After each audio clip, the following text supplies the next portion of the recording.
السلام عليكم يا جماعة. بصوا يا جماعة، ده واحد جايب لي بوسته بيقول لي ان هو خلى حد يجنطها له. بص التشنيطة بتاعته عاملة ازاي يا جماعة.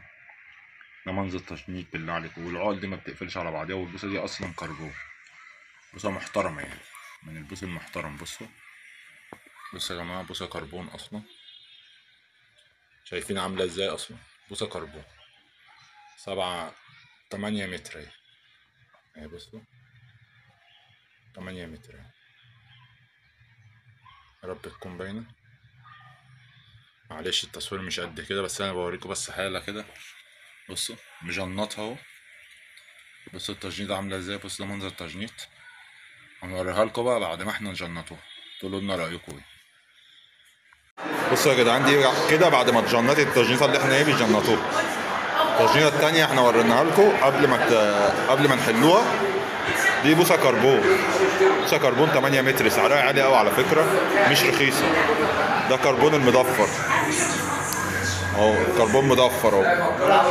البوص ده غالي يا جماعة، مش رخيص. فيجي واحد يقوم مجنطهولك تجنيطة معفنة كده، يبوظ لك البوصه. اهم حاجه برضو في التجنيط ان العقل تخش وتطلع من بعضها زي كده. بصوا يا جماعه.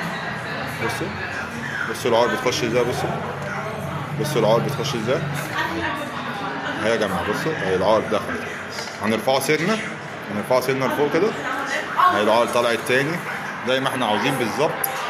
مفيش اي مشكله من طلوع العقل ودخول العقل اهو.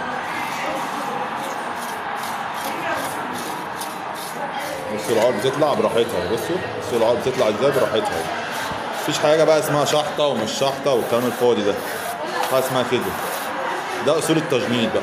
ده اصول التجنيط ان العقل ما تشحطش من بعضها اهي. بصوا بتخش وتطلع ازاي راحتها اهي. براحتها التجنيط اهي. بصوا يا جماعه، ده الفرق بقى في التجنيط، ان واحد يبقى فاهم وواحد مش فاهم. عشان البوصه بتبوظ، واهم حاجه فيها التجنيط. لو التجنيطه مش مظبوطه البوصه بتبوظ. دعوا لنا كده بالتسهيل ومسهل الحال يا جماعه. يلا السلام عليكم.